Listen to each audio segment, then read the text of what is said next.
The jury could soon get the case in the trial of Elizabeth Holmes. The prosecution and defense delivering closing arguments today. The Theranos co-founder accused of duping investors and raising hundreds of millions of dollars with her dubious claims about her company's supposedly revolutionary blood testing technology. CNBC's Scott Cohn covering the trial for us and live outside the courthouse in San Jose. Scott?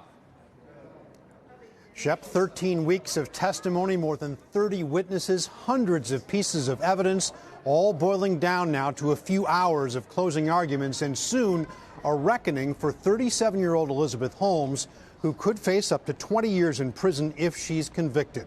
With a company running out of money, she chose fraud over business failure, Assistant U.S. Attorney Jeffrey Schenck told the jury. She chose to be dishonest with her investors and patients. That choice was not only callous, he said, it was criminal. Like a 2013 call with prospective investors, played for the jury again today, in which Schenck says Holmes flat out lied about Theranos' technology and supposed deals with drug companies and the Pentagon. We knew that it would take us a long time to be able to establish an infrastructure that could do any lab test that is run in a traditional lab.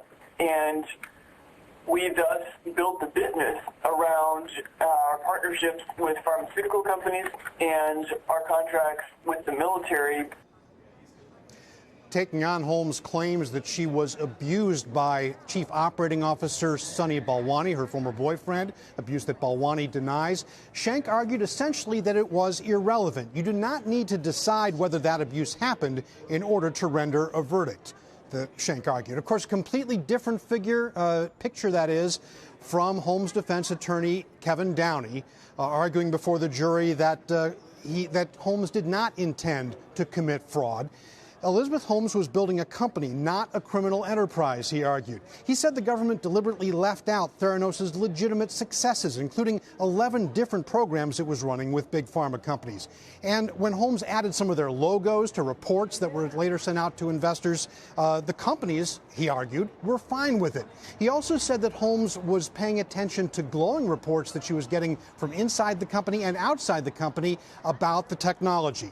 We expect that Downey will continue his closing argument tomorrow, followed by rebuttal from the government, then instructions to the jury, which could get this case, Shep, by this time tomorrow. Scott Cohn, live at the courthouse.